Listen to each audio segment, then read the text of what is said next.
Good morning, sir. Thank you, sir. You're welcome.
Àti Jesus.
So today we are looking at hydrostatics.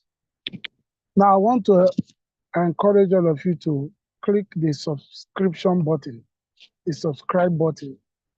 It's necessary for you to subscribe so that subsequent lectures you will just be prompted. You don't need to wait for any link to be sent to you.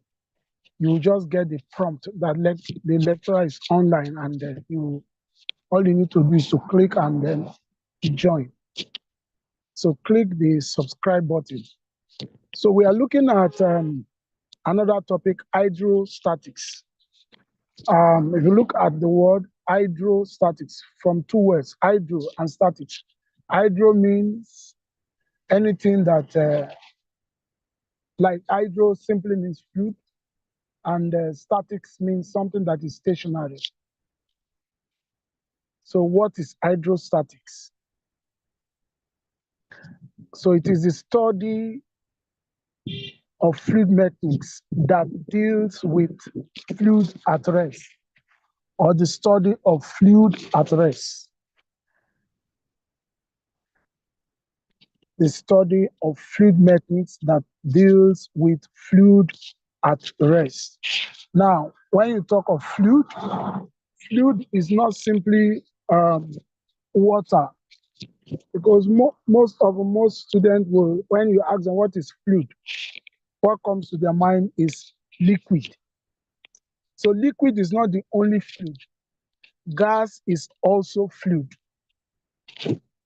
So any form of fluid at rest is referred to hydrostatic. The study of fluid at rest is referred to hydrostatics. So we begin with understanding of the three primary states of matter. And they are solid, liquid, and gas. While gas has a definite shape, and volume, liquid takes the shape of its container and yet have a definite volume, whereas gas takes the shape and volume of its container. There are also two other states of matter which is beyond this class, but you just need to know. They are plasma and Bose-Einstein condensate. Plasma and Bose-Einstein condensate. They are also classified as states of matter. So in all, we have 5 states of matter, but at your level, we consider just the first 3, which are solid, liquid, and gas. Solid, liquid, and gas. So what is a fluid? A fluid is any material that is unable to withstand a static shear stress. A static shear stress. Last week we discussed about elasticity, and under types of elasticity, we talked, one of them is shear modulus, and shear modulus is shear stress over shear strain. So any material that is unable to withstand a static shear stress is referred to as fluid. We can also say fluid is a liquid, gas, or other material that continuously deforms or flows under an applied shear stress or external force. Just consider a bucket of water. A bucket of water. If you decide to push the bucket of water or tilt the bucket of water a bit, if the bucket is actually filled up, you see that the water will pour out, and that water that is poured out cannot be gathered again, except there is a measure you have placed a basin or a bowl somewhere to get the water. If not, once the water falls to the ground, you can't gather them again. The same thing with smoke. The same thing with gas. Once you release them into the atmosphere, you cannot get them again. You can't gather them again. So any fluid or any material that cannot withstand shear stress is referred to as fluid. So here, unlike an elastic solid which responds to shear stress with a recoverable deformation, a fluid responds with irrecoverable flow. Last week we talked about deformation. We have 2 types of deformation. We have elastic deformation and plastic deformation. Deformation generally is the ability of a material to change its shape and size when an external force is applied on such material. So now when the external force is applied on the material to cause the material to be deformed in shape and size, if that external force is removed and the material returns to its original shape and size, that is plastic deformation. If the material remains permanently deformed, that is plastic deformation. If the material is returned to its original shape and size, that is elastic deformation. So in terms of that, we will say that fluid will always exhibit plastic deformation because they cannot be recovered. They cannot return to its original form when shear stress is applied on it. Typically, liquids are considered to be incompressible. That is, when placed in a container, in a closed system, it can be used to do work. And when pressure is applied, the pressure is transmitted throughout the entire liquid. This is one of the process by which car brakes operates. So we look at also hydrostatic pressure. Now, if you look at that diagram there, you'll see arrows, you'll see two substances or solids, cork, aluminum, and lead inserted in a fluid, immersed in a fluid. Now, the arrows on the fluid is giving us indication of how the surface of that material is impacted by the pressure. The surface of the material is impacted by the pressure of the fluid, or pressure in the fluid. So a fluid will exert a pressure in all directions. You see the arrow going round in all directions. And then a fluid will also exert pressure perpendicular to any surface it contacts. So if you consider each of those arrows on the surface of the object separately, you'll see that it's perpendicular to the surface of the solid, their solid substance immersed in the fluid. And then another point to note is, if you look at it closely, you discover that the arrows below are longer, has a longer tail than the ones above. That gives us an indication that pressure increases with depth. Pressure increases with depth. At the top, the pressure is smaller than at the bottom. So pressure increases with depth. So some properties of fluid that we need to know are densities, viscosity, temperature, pressure, specific volume, specific weight, and specific gravity. So let's look at each of these properties one at a time. Each of these properties one at a time. So density, what is density? Density is mass per unit volume. Density has a symbol rho, R-H-O, and it is mass per unit volume.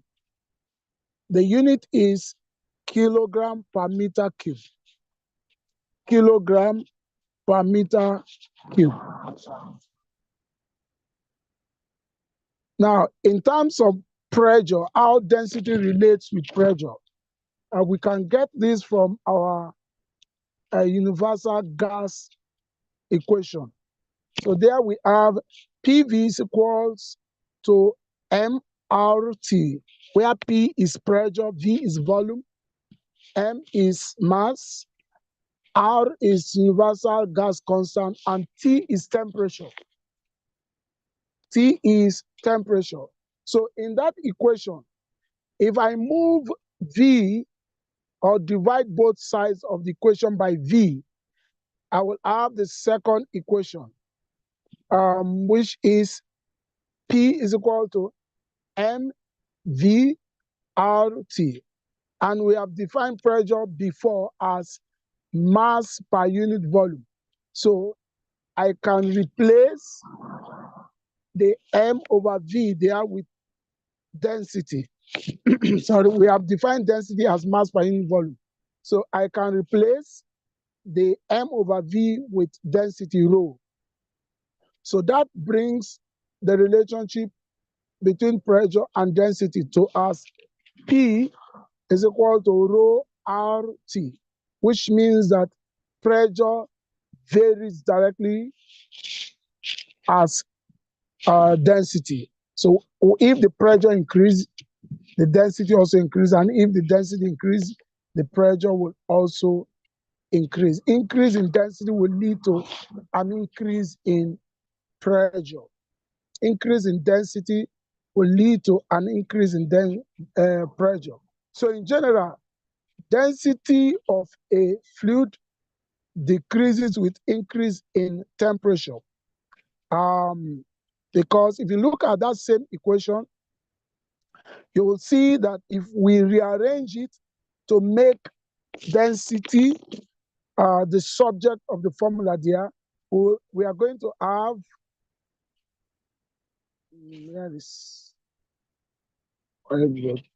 we are going to have P over RT.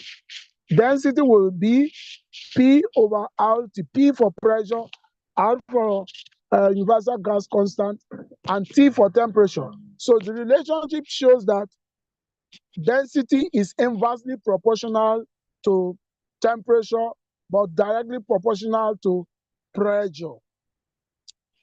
So increase in density or pressure, increase in pressure leads to increase in density, but decrease in temperature leads to increase in pressure.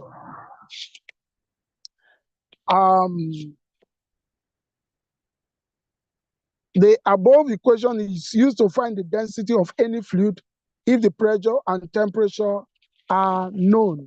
So if we know the temperature and pressure of any fluid, we can always find the density. The density of a standard fluid, which is considered as water, is 1,000 kilogram per meter cube. 1,000 kilogram per meter cube. So whenever you come across standard fluid, always call in mind that water is considered as standard fluid and has a density 1,000 kilogram per meter cube. So let's look at this example that has to do with density. A water bed is 2 meters on a side and 30 cm deep, a water bed. So now visualize a bed, a normal bed. Visualize a normal bed. So here we have the question said water bed is 2 meters on a side, which implies that the bed is like a square bed because we have length and breadth, and then we have the depth, length and breadth, and then we have the depth, the thickness. The thickness of the bed is 30 cm, while the length of the bed is 2 meters, the width of the bed is 2 meters, but the thickness of the bed is 30 cm, which is 0.3 meters. We are asked to find the weight if the density of water is 1,000 kg per meter cube. Find the weight of the bed. Since it's a water bed, what is the weight of the bed? Now we know that to find the weight of the bed, we need to know the mass of the bed. Weight is equal to mg, mass times acceleration due to gravity. Acceleration due to gravity is a constant value, which is 9.8 meter per second square, or 10.0 meter per second square. So we need to find the mass before we can get the weight. And to find the mass, we need to use the parameters given to us. Now, according to the parameters given to us, we have density. And density is mass over volume. The parameters of the bed is also given to us. The length, the breadth, and the thickness. So length, breadth, and thickness can give us volume. Length, breadth, and thickness can give us volume. So density is equal to mass over volume. Density is given to us as 1,000 kilograms per meter cube. So we need to find the volume. So the volume will be 2 times 2, which is the length 2, the breadth 2, and then the thickness 0.3. So if we multiply them together, that gives us 1.2 meter cube. So that is our volume. Now, 1.2 meter cube, which is our volume, multiplied by 1,000, which is the density, that will give us 1,200 kilograms as the mass. Now, by having 1,200 kilogram as a mass, we should be able to solve for our weight, which is mg, mass times acceleration due to gravity. So 1,200 kilogram times 9.8 will give us 11760. 11760 Newton as our weight. So that is for A. Now B, find the pressure that the water bed exerts on the floor. Assume that the entire lower surface of the bed makes contact with the floor. So this is telling us that the foam or the bed is not placed on a wood, it's placed on a bare floor. So the pressure it exerts on the floor. The pressure is exerted on the floor. And what is pressure? Force over area. Pressure is force over area. The force here is the weight force, which is 11,760 Newton. That is the weight force. Now, the area, how do we find our area? Our area will be the length of the bed and the breadth of the bed, which is 2 each. So that will give us 2 times 2 as 4. 4 will be the area. Then the force, which is calculated for weight, is 11,760. So 11,760 divided by 4 gives us 2,940 Newton per meter square. 2,940 Newton per meter square, which you can also give a unit as a Pascal, 2,940 Pascal, or 2.940 Pascal, or approximately 3 kilopascal. 2,940 Pascal, or 2.940 kilopascal, or approximately 3 kilopascal. Here is another example. It says a golden colored cube is handed to you. The person wants you to buy it for $100, saying that it is a gold nugget. Now, you pulled out your old geology textbook and look up gold in the mineral table and read that its density is 19.3 gram per cm cube.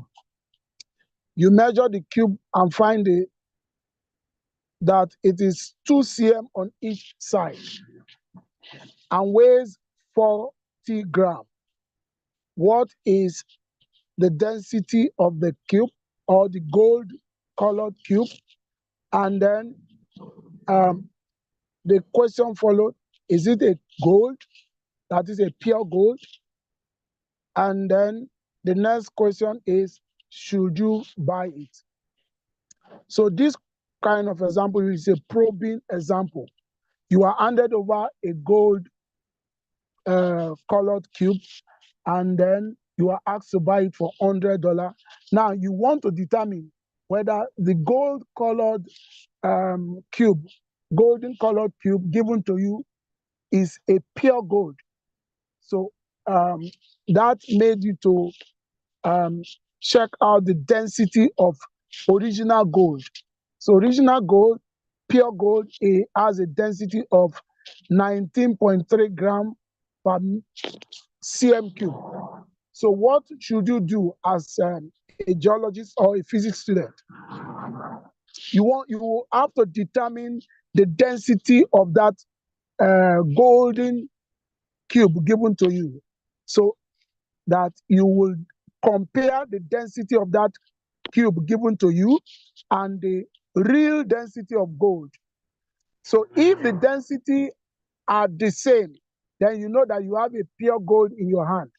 If the density differ by an approximation, that is, if you approximate the value you calculated and it's equal, you still have pure gold in hand. But if the values are different, significantly different, there's a wide difference between the values, you know that that is a fake gold. And then the next question asks, should you buy it? So if that question depends on you, whether you want to buy a fake gold or you want to buy original gold. So how do we solve this kind of problem? Now, the first thing to do is the mass of the cube is known, the volume is not known. And then you know each of the size of the gold cube is 2 cm. Now, I want to bring your attention to units. If you look at the units in this question, they are all in CGS, centimeter, gram, and second. That is CGS. We also have another metric units, which is MKS, meter, kilogram, and second.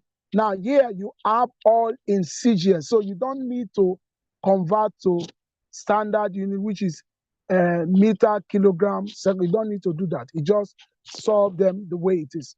So the cube has a side, each side of 2 cm. You have the mass. So we need to find the volume of the cube, and that is 8 cm cube. 8 cm cube. Now, I haven't found the cube to be 8 cm. The mass of the cube is given to us as 40 grams. So if you divide 40 by 8, that gives us 5 grams per cm cube. That is the density of the golden colored cube handed over to you. So the density of that golden colored cube handed over to you is 5 grams per cm cube. And the pure gold has a density of 19.3 grams per cm cube. So now if you look at the difference, the gap is very wide, over 14.3. So which means that the golden colored cube handed over to you is a fake gold. Now, the next question is, should you buy it? So that is dependent on you. So you will decide whether you should buy it or not, whether you should buy the gold or not. It depends on your pocket. If you have enough money, you can choose not to buy it. But if you don't have enough money and you just want to show that you are wearing gold that will soon fade away, you can decide to buy it. So that takes us to this is another example. A solid ball has a mass of 100 grams and a radius of 2 cm. What is the density? Solid ball. So since it's a solid ball, the shape will be spherical. If the shape is spherical, the volume we'll consider will be volume of a sphere, which is 4 pi r cubed. 4 pi r cubed will build the volume of that sphere. We are given the radius, we are given the mass, so we need to find the volume, and then mass divided by the volume will give us our answer. So you can try out that. The mass is given, you have the radius, so just insert the radius here. 2 cubed will give us 8. So 8 times 4 is 32. 32 times pi, which is 3.142. So approximately the denominator 3 will cancel the pi. So we have approximately 32. Approximately 32. Or let's say approximately 33. So 100 divided by 33 will give us 2.98. 100 divided by 30 ordinarily should give us 3 point something. But now we have 33, so that should be approximately 3. So that answer is correct. So you can also solve the other problem. A solid cylinder has a radius and a length given. It has a density of 3.1 gram per cm cube. What is the mass of the cylinder? So the volume of a cylinder is pi r square h. So you find the volume, and then to find the mass, that will be density times volume. So the density times the volume will give us that answer. Now we move on to the next property, which is viscosity. Viscosity is the fluid property that determines the amount of resistance of the fluid to shear stress. We can also define viscosity as a measure of fluid's resistance to flow, just as friction is to movement, to linear motion. When an object is moving, the way friction opposes the motion of an object, that is how viscosity is to objects moving in a fluid. So it can also be described in terms of fluid's thickness. It describes the internal friction of moving fluid. So here we have, for a fluid or for a liquid, viscosity decreases with increase in temperature.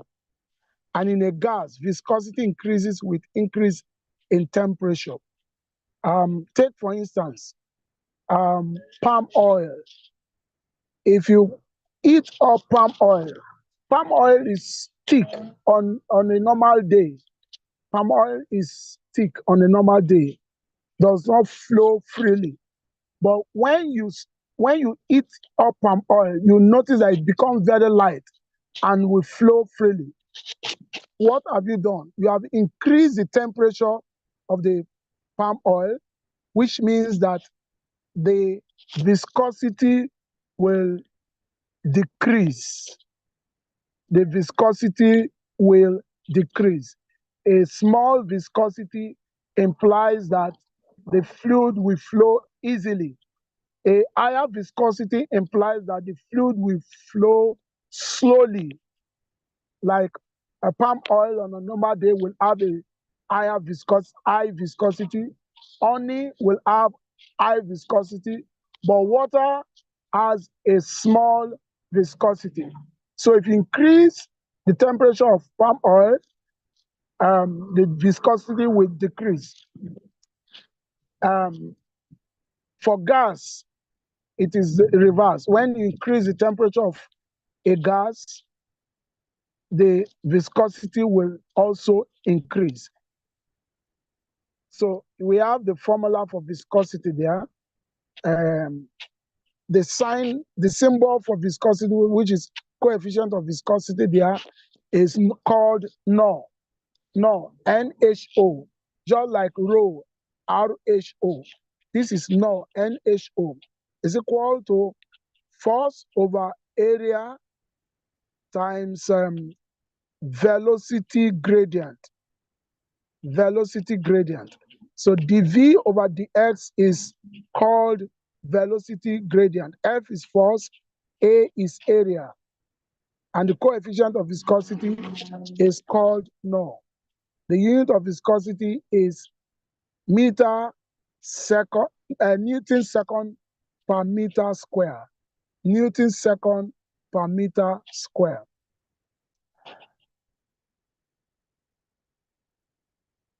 Now we have two types of or two ways to measure fluid viscosity. The first one is the dynamic viscosity, which is absolute viscosity. And then we have the kinetic viscosity. The kinetic viscosity is defined as the ratio of dynamic viscosity to density. So you have the formula by the side here. V is equal to mu over rho. So that is the kinetic viscosity.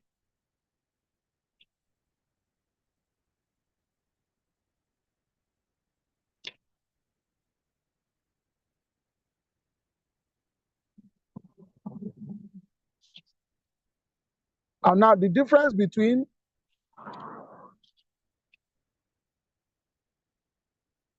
kinematic and dynamic viscosity.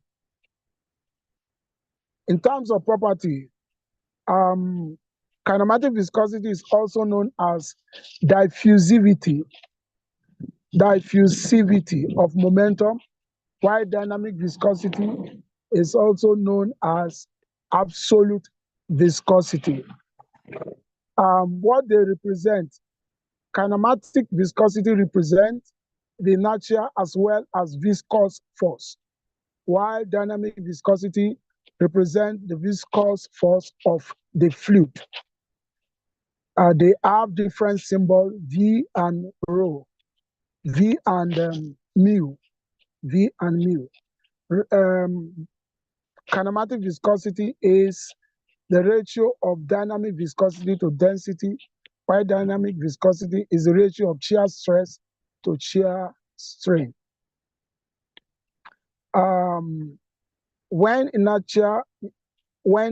kinematic viscosity is used, it's used when inertia as well as viscous force is dominant. And dynamic viscosity is used when viscous force is dominant. Dynamic viscosity depends on density, while dynamic viscosity does not depend on density. And the units are not the same. Kinematic viscosity is meters square per second, while dynamic viscosity is Newton second per meter square. So we move to the next property, which is temperature. Temperature is a property that determines the degree of hotness or coldness or the level of heat intensity of a fluid. The level of heat intensity of a fluid. Temperature is measured by temperature scale. We have 3 temperature scale, which are the Celsius or centigrade scale. We also have Fahrenheit scale, and then we have the Kelvin or absolute temperature scale. Kelvin or absolute temperature scale. The Kelvin scale is widely used in engineering. This is because this scale is independent of properties of a substance. However, we can convert from one temperature scale to the other using the formulas that are on the table. So if I want to convert Celsius to Fahrenheit, the formula is C, that is F will be equal to that which is Fahrenheit. F is equal to C Celsius times 9 divided by 5 plus 32.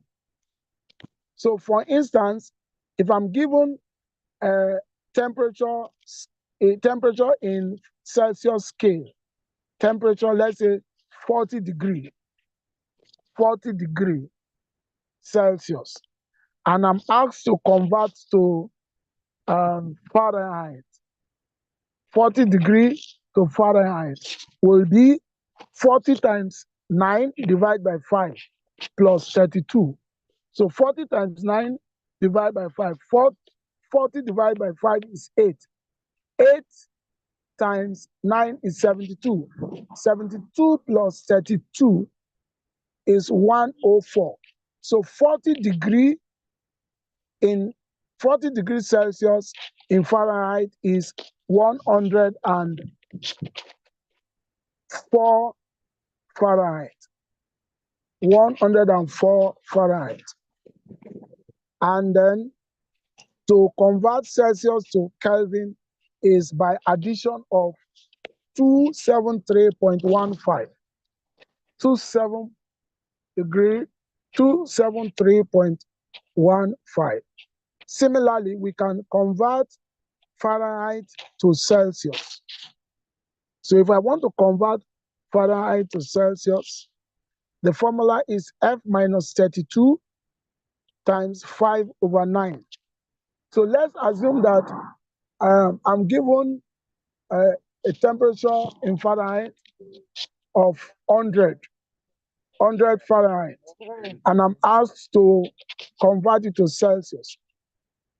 So 100 minus 32 will give me 68. Then 68 times 5 divided by 9.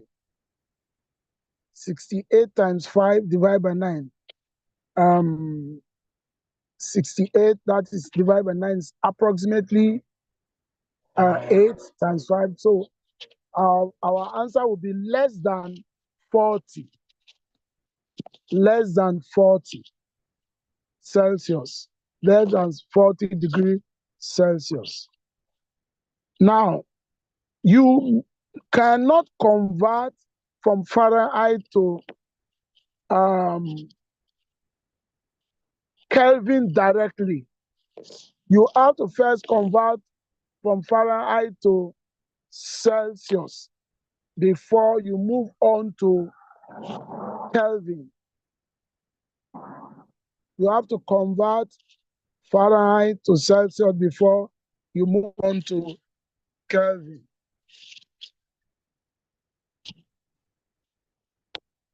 So that is how it goes. And you cannot convert from Kelvin directly to Fahrenheit. You have to first convert from Kelvin to a Celsius, which is subtracting whatever temperature given to you by 273.15.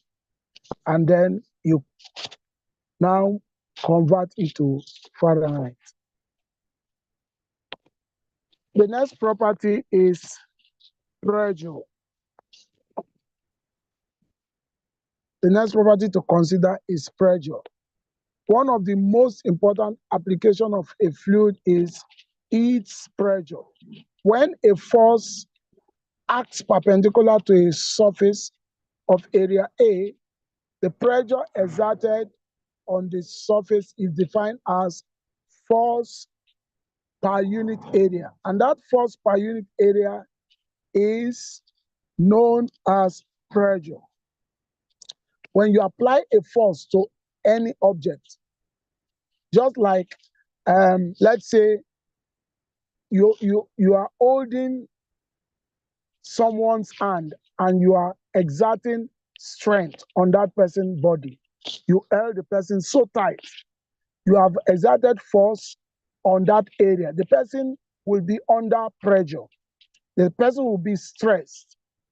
So force per unit area is pressure. And pressure can also be defined in terms of density as density, height, and acceleration due to gravity. So pressure is also rho GH. Pressure is also rho GH. Pressure is also rho GH, is as well as F over A. So we have a unit of pressure as Newton per meter square. Another unit is Pascal. Then we have bar, BAR. Bar is another unit for pressure. Then atmosphere, ATM, is another unit for pressure. So atmospheric pressure. What is atmospheric? Surrounding the Earth is a layer of air. Air consisting of a mixture of gases called the atmosphere. The Earth retains its atmosphere because of the pull of gravity on air molecules. Atmospheric pressure, also known as air pressure, is the force exerted by the weight of the air in the Earth's atmosphere on object within it. So it is caused by the gravitational attraction of Earth, pulling the air molecules towards its surface. So simply put it this way, if you place an object somewhere, after some time, if you maybe like 2, 3, 4 days, if you go back to that object you place, you notice dust particles have settled on that object. Now, what happened? The gravitational pull of the Earth on those particles made them to settle on the surface. Similarly, the gas molecules that are in the atmosphere, of course, gas have weight. So once we agree that gases have weight, and those gas molecules settles on any surface, it will exert force on that area. So we have defined pressure as force over area. So if the gas molecules exert a force on any given surface, it is as well as exerting pressure.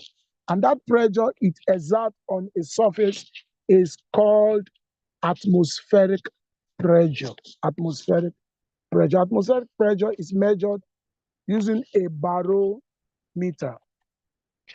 And a barometer is an instrument for measuring the pressure of air. Atmospheric pressure is equal to pressure exerted by 76 cm mercury. A mercury is a liquid. 76 cm mercury or 760 millimeter mercury or 0.76 meter mercury. So it's just about a conversion of unit. So we can convert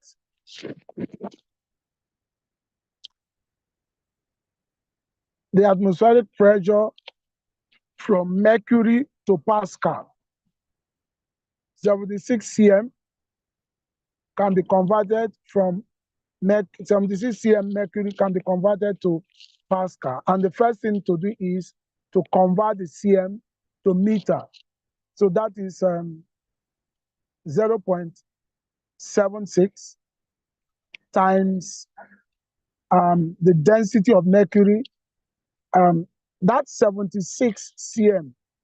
Mercury is the height of mercury in glass. Thermometer is the height of mercury. Then the density of mercury is 13,600. 13,600, that is density, kilogram per meter cube. And then G, acceleration due to gravity, is 9.8 meter per second square. So if we apply the pressure formula, P is equal to rho GH to convert atmospheric pressure exerted by mercury. We have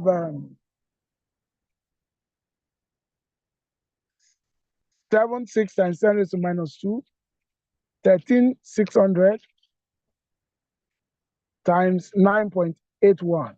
And that gives us 1.01396 times 10 raised to 5 Pascal. Times 10 raised to 5 Pascal. So in approximation, 1 bar is also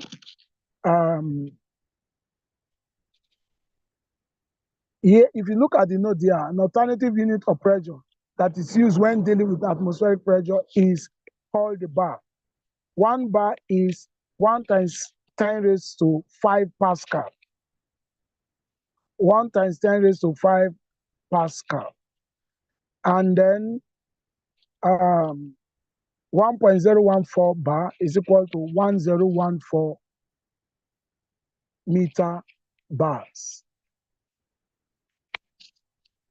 So these are other units that we can use for atmospheric pressure. We can use the bar, we can use the Pascal, we can use ATM. The gauge pressure. Gauge pressure is a measurement of pressure relative to atmospheric pressure. It represents the pressure in a system above atmospheric pressure. When you take your car tire to a vulcanizer, the pressure that or the air you will pump into your car is measured using these measurement, which is the gauge pressure. So you often hear them say, let me gauge your tire, let me gauge your tire. So that is what they are doing. So the pressure relative to atmospheric pressure in a system above atmospheric pressure is the gauge pressure. Is the gauge pressure. And we also have another pressure called the absolute pressure. The absolute pressure is the total pressure, which is the sum of the atmospheric pressure and the gauge pressure. The sum of the atmospheric pressure and the gauge pressure is known as total pressure and absolute pressure.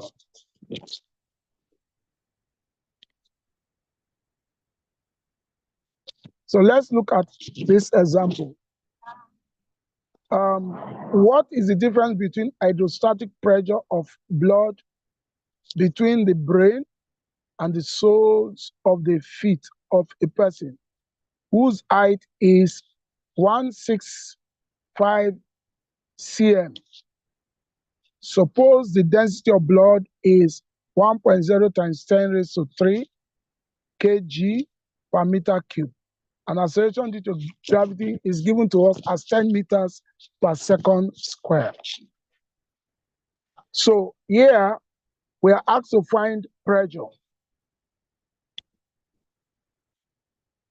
between the soles of the feet, from the brain, from the top of the head to the soles of the feet. So the height of that person is h. The density of the blood is given to us, and G is given. So P is equal to rho Hg. Rho is given to us as 1.0 times 10 raised to 3. H is given to us as 165 cm, and G is given to us as 10 meter per second square. Now we need to first convert 165 to meters, and that we do by dividing by 100. So that will give us 1.6 meters, 1.65 meters times 10 times 10 to 3 times 10. So that gives us our answer. So the answer is 1.65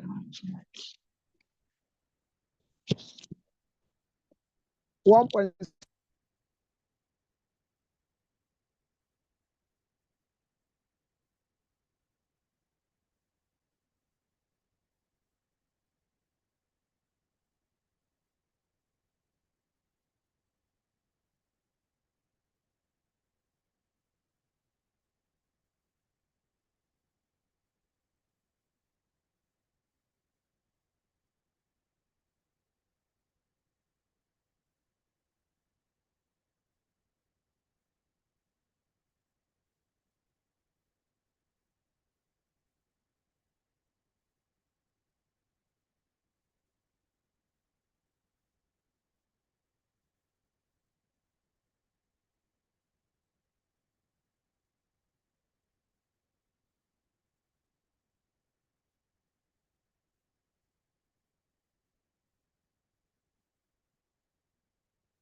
Volume, and the capital letter B is the volume of the fluid, and M is mass. Now, if you look at this formula, it is very closely related to mass per unit volume. And mass per unit volume, that is mass over volume. If you inverse this formula, volume over mass, you have mass over volume. If you inverse this formula of the specific volume, which is volume over mass, you are going to have mass over volume. And mass over volume is density, which implies that specific volume is equal to reciprocal of density. Specific volume is equal to reciprocal of density, which is 1 over density. And then specific weight.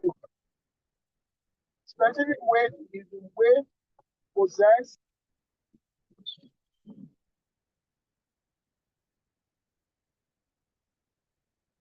specific weight is the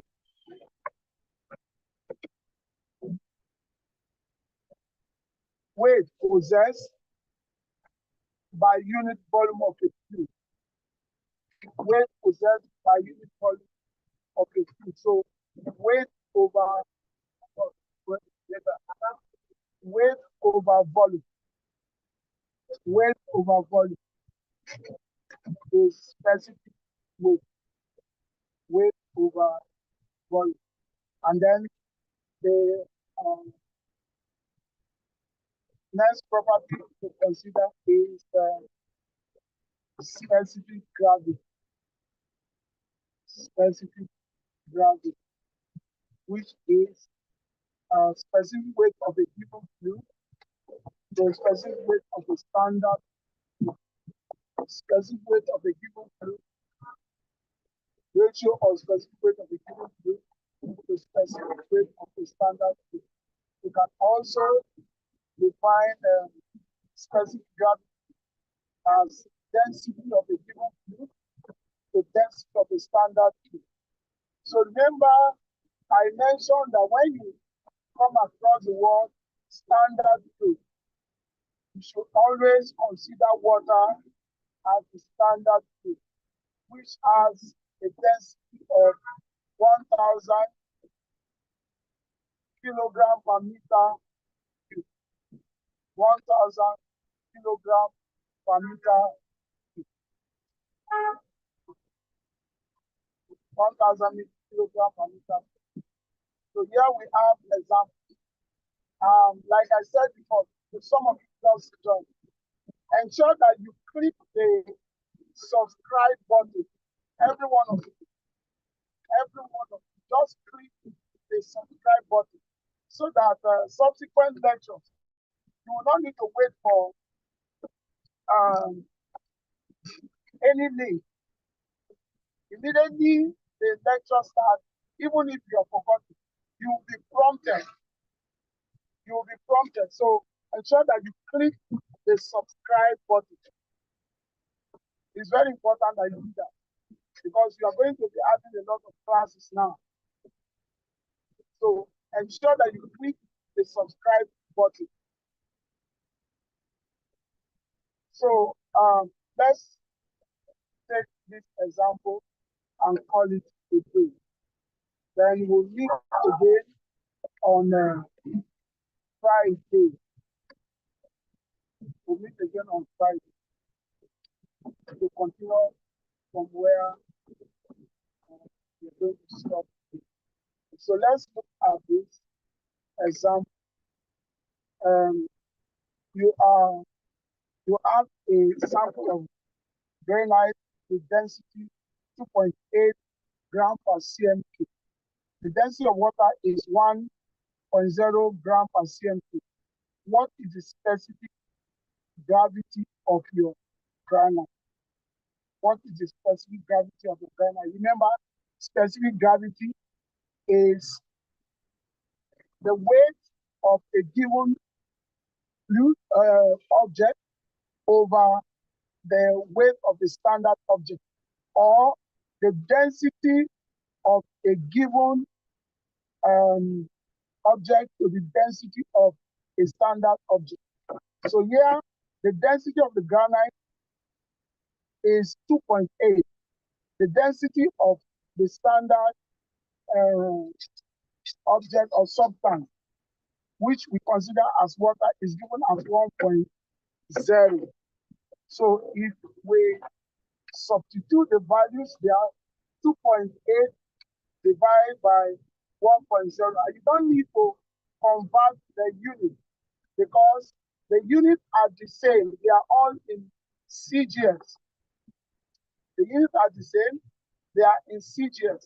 And more so, specific gravity does not have units. It is dimensionless. So if we substitute the values and simplify, the units will cancel out. So our answer will remain 2.8 as the answer. There is no unit attached to it because the gram per cm cube at the numerator and the denominator will cancel out. Here is an example, but because of time, when we meet again on Friday, we'll start with this example, and then by the end of the class, I will send the slide to you through the submit. But don't forget, click the subscribe button. Click the subscribe button. All right, have a nice day.